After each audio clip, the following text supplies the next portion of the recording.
I'm delighted to welcome you to the first of the Royal Academy of Engineering Cafe series, Connecting Awardees and Fostering Engagement. My name is Professor Karen Holford. I'm the Deputy Vice-Chancellor at Cardiff University, and I'm also Chair of the Academy's Research Committee, and I will be chairing this morning's meeting for you. So the Academy series is a single part of the ongoing support for current and previous awardees, and we hope to build this activity further for you.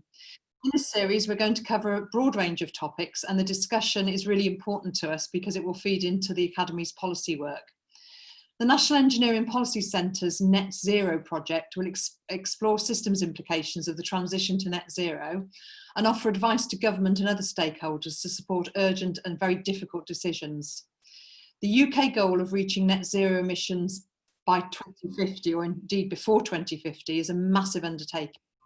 Decarbonisation on this timescale is primarily a challenge of perhaps deploying known technologies at unprecedented scale and pace.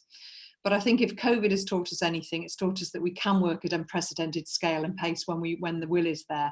So I'm sure this will happen. Of course, engineering expertise will be central to delivering this transition to a prosperous and sustainable society. Low carbon transport is just one area that will contribute to this goal. And in this session, we will look at some of the challenges here.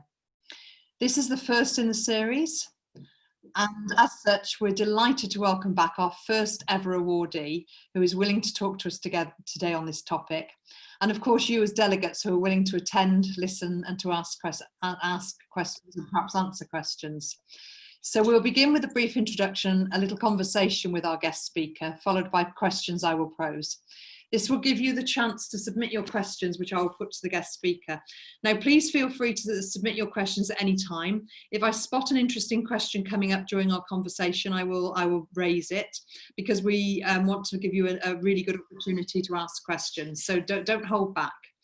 And this will be done through that chat feature, which is at the bottom of your screen.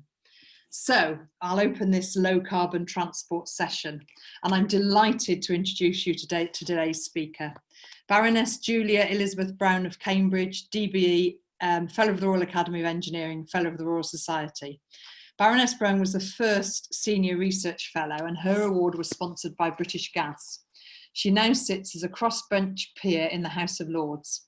Baroness Brown's interests include climate change mitigation and the low carbon economy. So I'm sure you agree she's an excellent speaker for this first session. She serves as Deputy Chair of the Committee on Climate Change and Chair of its Adaptation Sub-Committee, and she is Chair of the Carbon Trust. So Julia, welcome to this session. Hello Karen, it's nice to be here. It's really nice to have you here. So I'll start by posing you a few questions, which I think have taxed all of us over the last few years. So one of the questions I'm really puzzled by is that there are so many technologies around. And indeed, in terms of transport, hydrogen transport is often seen and quoted as being competing with electrification. And then more recently, we've had ammonia coming into the picture. So what are your thoughts on whether there's room for more than one technology? There's certainly room for more than one technology. I think the very fact that our oil dependence globally is now such a problem to us tells you that relying on one technology is probably not a good thing. But I think hydrogen, electrification, and ammonia work very effectively alongside each other. I mean, in terms of efficiency, you would use electricity if you could. A car powered by electricity is probably, in terms of its energy use, is probably 50% more efficient than one powered by hydrogen, because you've got to make the hydrogen. So for small vehicles, for light duty vehicles, for small vans and cars, electricity is probably the best solution. But as we get to larger vehicles, to specialist vehicles that may have to travel extremely long distances in a day, but possibly police or military vehicles, as we get to heavy goods vehicles and things, I think there's still a big question whether hydrogen or electricity might be the best solution for those. And when we get into areas like shipping, then ammonia begins to look very promising. It's so much easier to store than hydrogen, and yet it's still zero carbon emissions when you burn it. And of course, if you're refueling a ship, that's not something that you or I do every day. That's done in a specialist environment. So handling a potentially dangerous gas like ammonia is perfectly feasible. So, I think we need hydrogen. We certainly need electricity. We also very probably need ammonia, all as very important fuels. And that still gives us the challenge of what are we going to do for aviation? And we probably end up having to make low carbon synthetic fuels. But that's going to be the most expensive part of the solution and also the most energy intensive part of the solution. So we may need to think that having more Zoom meetings is a good way of displacing some of that business travel. Yeah, I mean, I certainly think whenever I see any modelling in our own university, it's the overseas travel and the flying that is our biggest culprit, I guess. And it's interesting. I heard a piece on the radio about if we're going to electrify air travel, we've got to start now to make the emissions target by 2050. So it's interesting that you see synthetic fuels as the solution to that. Well, I think electrification of air travel is going to be, by 2050, is still going to be very limited, very short distance, possibly very few passengers. I think there will be more electric aircraft. Indeed, we were working on more electric aircraft when I joined Rolls-Royce back in the 1980s. There are more opportunities for electrification within the aircraft system, which will help make them more fuel efficient. But in terms of, we're going to need some real breakthroughs in terms of batteries if we're going to get electric aircraft in terms of electricity storage. So I think realistically, that's beyond 2050. Yeah, exactly. But I'm very comforted by your comments on electric cars. I'm a bit of a petrol head myself, and I love the experience of driving. And I've never had an electric car. I test drove an e-Golf at the weekend, and my goodness, it was amazing. And I'm hooked now. So that's my next move is the electric car.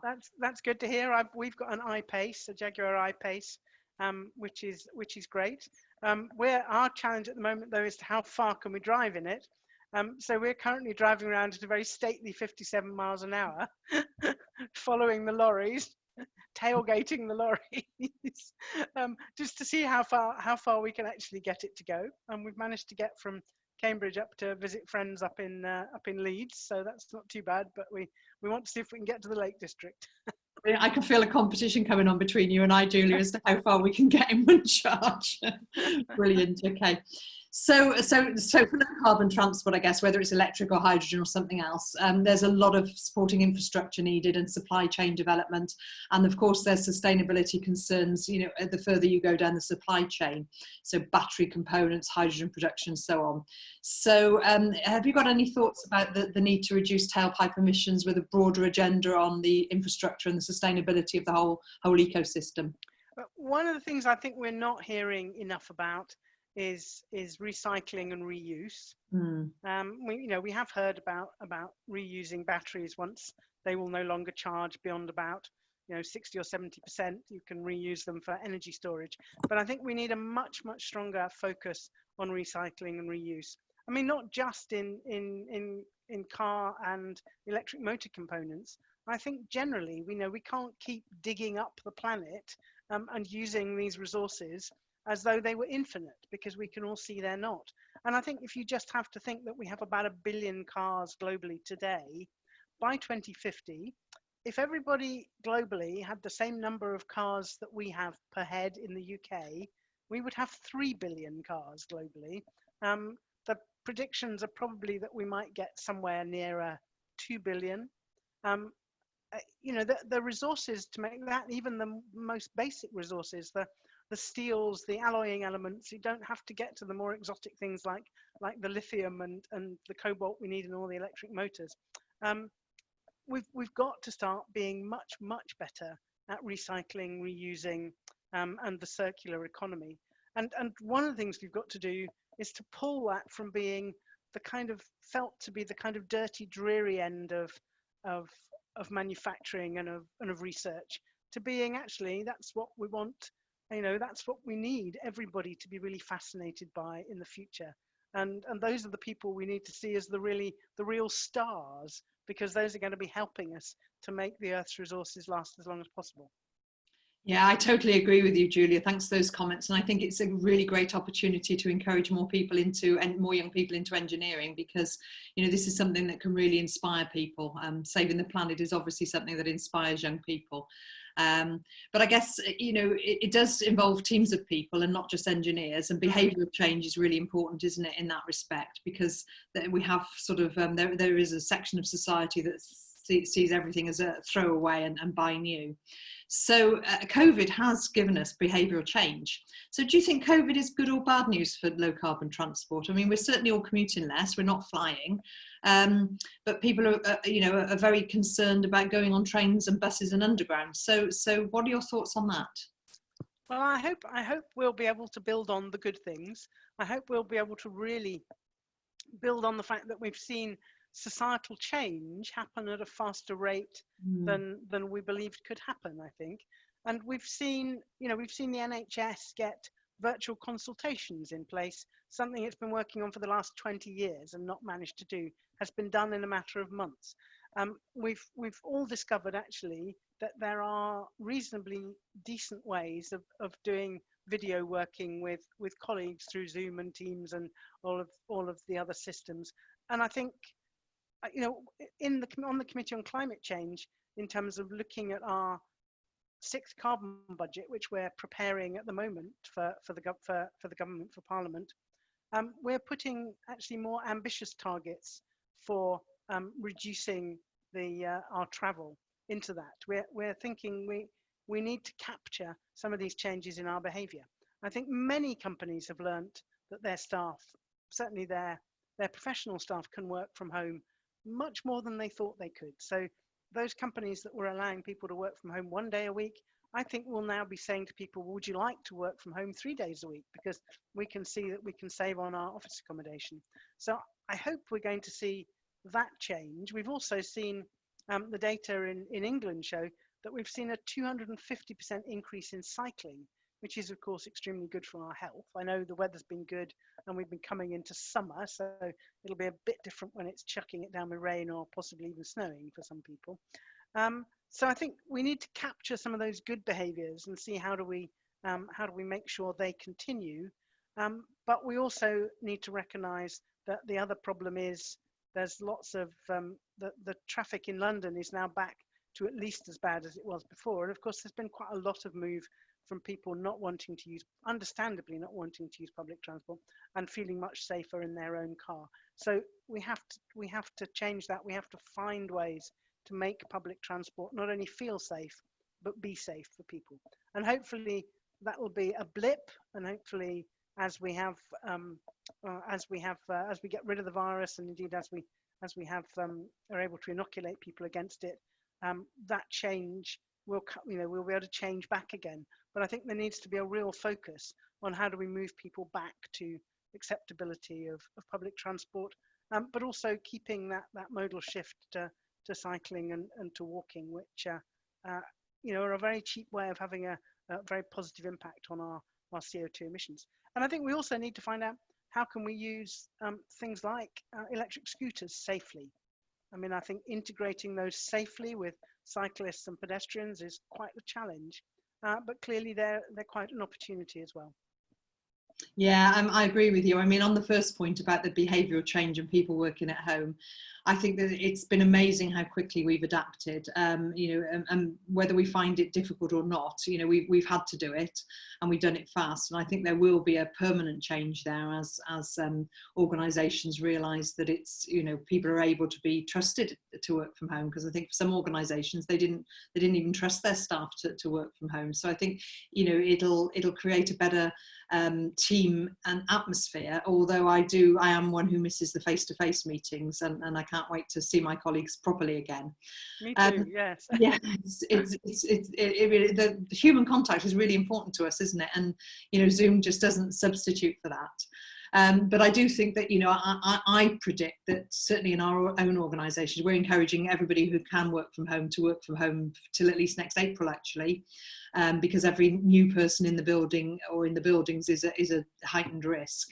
But I think that, once we have inoculation, once we're back in a normal situation, I think people will have a more mixed mode. So maybe 2 or 3 days in the office or 2 or 3 days at home.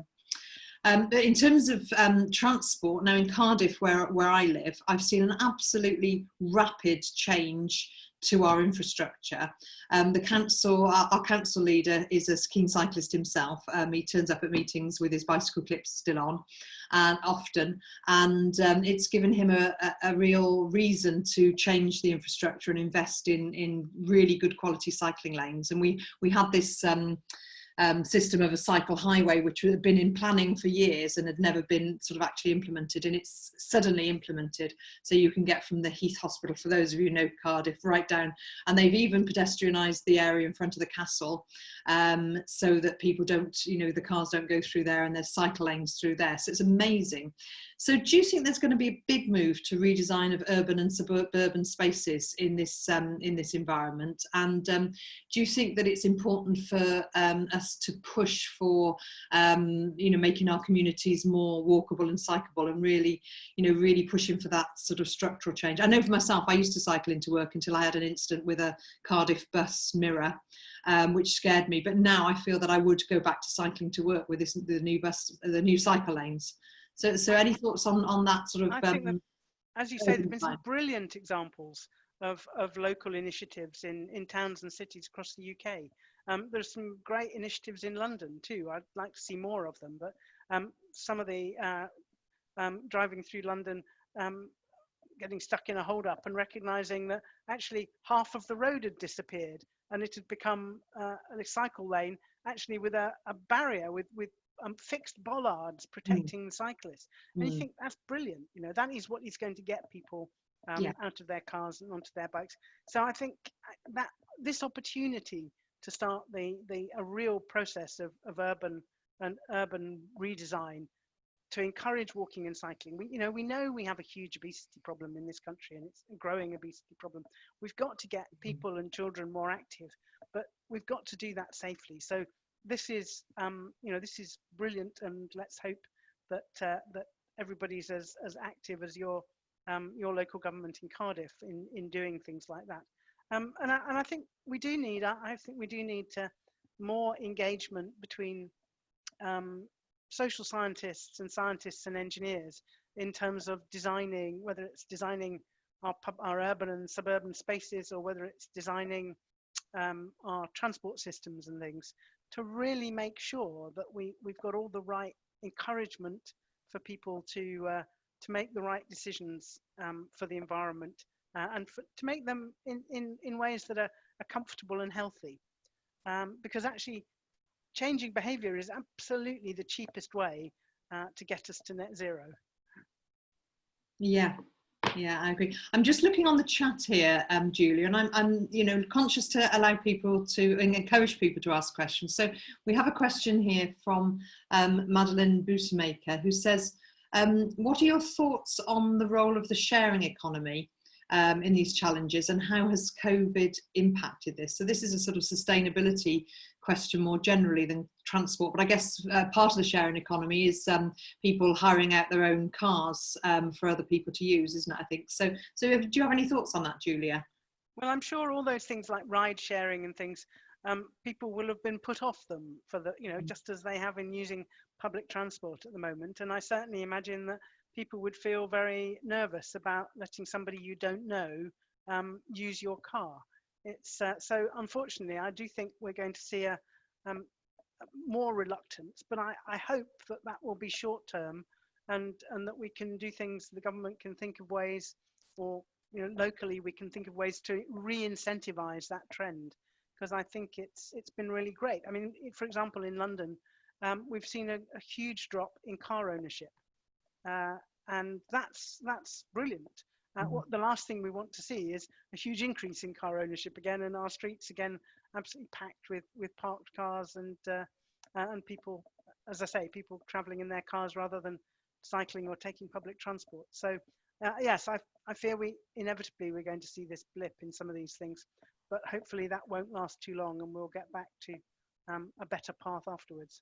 Yeah, thanks, Julia. I think you're right, and I think we need to be aware. It's like unintended consequences, isn't it? There's things that happen that we wouldn't have foreseen as a result of COVID, or maybe we could have foreseen, but certainly things like this, we don't want to go backwards on one agenda while we're going forwards on another. So we need to really keep all those, keep our arms around all those things that are happening, don't we? And spot them where necessary, and work together to help solve these problems. I mean, it would be great to hear the government. I mean, it's been rather disappointing in a way to hear the government encouraging civil servants to get back to work, because actually it would be really good to see the government making Whitehall an example of how people didn't need to travel into the very centre of our big cities, and how they could save emissions, and how we could get the efficiency benefits of people working from home, and being an exemplar to employers everywhere of how effective you can be without having everybody travelling into the office every day. And it would have been good to hear not that we're going to regenerate the economy by building lots more roads, as we've heard a bit of that, but that we're going to regenerate the economy by improving our internet connections everywhere. Because we've all had so many Zoom calls where we couldn't hear somebody, or they suddenly froze, or whatever. That if we could get over that, and everybody had really good connectivity, really good fast connectivity, then actually we'd be even more productive when we weren't together. Yeah, and I think there's a case for us, for all of us to keep lobbying when we can governments to think more carefully about this. It's interesting you say about the Prime Minister encouraging people back to work. That those things that are being done to so-called kickstart the economy have got unintended consequences. And living in a devolved administration, of course, our First Minister has taken the opposite stance, and he's encouraging people to stay at home. In fact, our lockdown was more severe, and we were still on 2 metre spacing, for instance, and so on. And I think we're seeing the differences in that. And I think we need to just keep on talking to government about these things, don't we? And making them aware of those unintended consequences, and also making them aware of the art of the possible, because we all have a role in showing government what could be possible, don't we? And you have, in Wales, you have this marvellous piece of legislation called the Wellbeing of Future Generations Act. Now, who could object to a piece of legislation called the Wellbeing of Future Generations? Who would dare say they weren't worried about the well-being of future generations? But it does make your government stop and think about every decision it takes, and whether actually the people, children today will be positively or negatively impacted by it. So it really does bring issues like climate change and reducing our emissions to the fore. Yeah, absolutely, Julie. That act has been absolutely transformational in a lot of things. So many things that we do in our organisations, we have to take account of the act, but it gives us an excuse or a reason, a compelling reason to do things that are long-term investments that you wouldn't perhaps be able to persuade people to take those decisions. So it's a really, it is a long-term strategy, which is fantastic. I'm talking about long-term strategy. I think we've got a really good question here.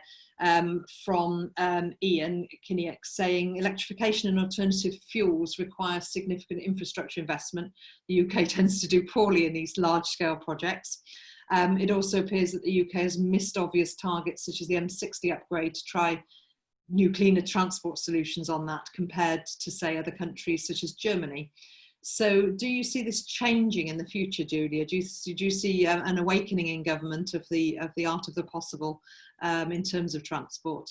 I do. Certainly, the noises we're hearing are that the Treasury is very interested in green projects.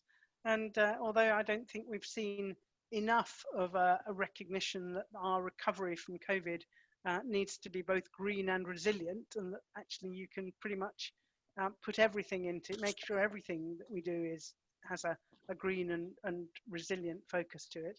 I do think we are starting to see some of the right sort of noises coming out. So I'm always optimistic. we've seen a lot of assessments from National Grid and from others of the kind of scale of infrastructure we need for electrification of the light duty vehicle fleet in terms of charging.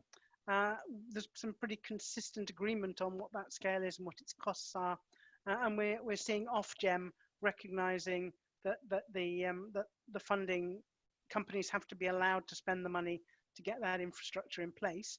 We've just heard Sinead Lynch, the country director of Shell in the UK, say she thinks that the date at which we should ban the sale of fossil fuel powered light duty vehicles, that should be brought forward to 2030.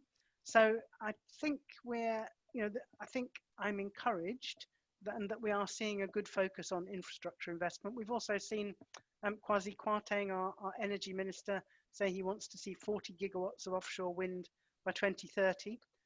So I'm encouraged that there does seem to be a real bubbling up of there's a bubbling up of announcements. I think we are still waiting to see the real commitment in terms of funding, and I'm hoping that the budget and the spending review will show that all of these announcements and all of this enthusiasm is going to be translated into real action. And I know that there's also a lot of discussions now with the Treasury and BEIS about a successor to the Green Investment Bank, a national investment bank that will be prepared to invest in riskier projects, so perhaps earlier stage new technologies, and crowd in investment, by demonstrating the government's prepared to invest, i.e. there's a long-term policy commitment to this, and crowd in other investment to some of these new technologies that'll help us to decarbonize. So if we see those things happen in the next 6 months, I think we can feel very positive. Yeah, thank you for that. And I guess it's our role as engineers in it. And, the Royal Academy of Engineering is a sort of trusted advisor to the government. Many of us fellows are asked to sit on various committees. So, it's our duty to keep on pushing those, that agenda and keep on holding government to account, but also not just holding them to account. I think giving them the support to make the right decisions is the way that we need to approach that, isn't it? Absolutely giving them the support, because this is a very complex space. I mean, as the Academy's recent report about you viewing this as a system, it's an extraordinarily complicated system, and all sorts of people need support and help in thinking about that. So schemes like the Academy fellowship scheme that it has for civil servants that focuses on in getting them to think about how their problems are system problems, and letting them talk to Academy fellows who might be able to make useful inputs to their policy challenges and things. All of those things that I think help Whitehall and Westminster think about these system challenges, I think are a very important area for the Academy. Yeah, definitely. I've just spotted a very tricky question here. I think it's tricky because there's many different thoughts on this. So from Mahmood Mostafavi, there are many ways of sourcing hydrogen for transport. What is your view, Julie, on using nuclear to produce hydrogen? Well, I think actually nuclear in many ways is as challenging as renewables in terms of how you interface nuclear with the grid, because we have a variable demand on the grid, and so a constant supply of energy that is very difficult to turn on and off is actually relatively compatible with saying at times we'll use this for making hydrogen when we don't actually need that energy on the grid. And it's the same with a very large amount of renewables, where we maybe have a lot of generation at times when we don't need it. Having the ability to do something else with that electricity, so for example to make hydrogen, I think that's actually a very compatible situation. I suppose I would say that at the moment the costs of nuclear going forward look so much higher than the costs of offshore wind, with nuclear at about £90 per megawatt hour, and offshore wind at 40 and potentially coming down to 30. If you were going to build additional capacity to generate hydrogen, you'd probably be looking at offshore wind rather than nuclear at the moment. Yeah, okay.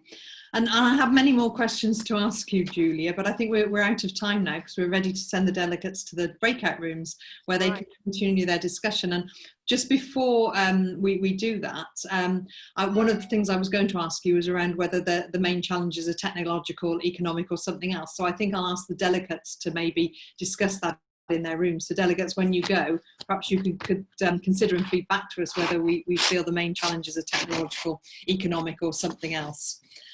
So Julia, have you any final thoughts before we finish? I think now is a time of real opportunity for the UK. I mean, I actually think hydrogen is an area of real opportunity for the UK. We have a phenomenal offshore wind resource. You know, we may need whatever it is, you know, 100 gigawatts of offshore wind to get by 2050 to get us to a zero carbon electricity system.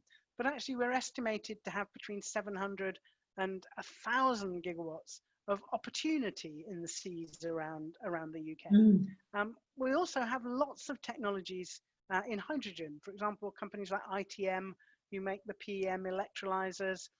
There's a small company associated with the Academy program actually called H2Go with some really, really interesting hydrogen storage technologies. I think in developing the low carbon economy, and in particular this area of the hydrogen economy, there are fantastic opportunities for the UK to be an original equipment manufacturer, a big exporter, and potentially even an exporter of hydrogen. So I just think there are huge numbers of engineering opportunities to rebuild new industries to take over from our traditional success in areas like oil and gas.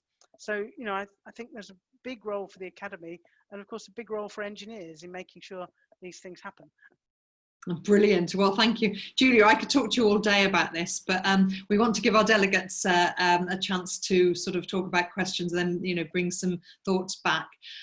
So I'm just going to say, Julia, thank you so much for joining us today. It's been an absolute pleasure to be in conversation with you, and I hope we can do this again sometime. Thank you very much, and let's encourage our engineers. Some of them might think of getting into politics, because the House of Commons is almost completely devoid of scientists and engineers, and yet they are tackling some of these huge technical problems for the future. So we need some of you to think that this might be a career route for you. Thank you very much.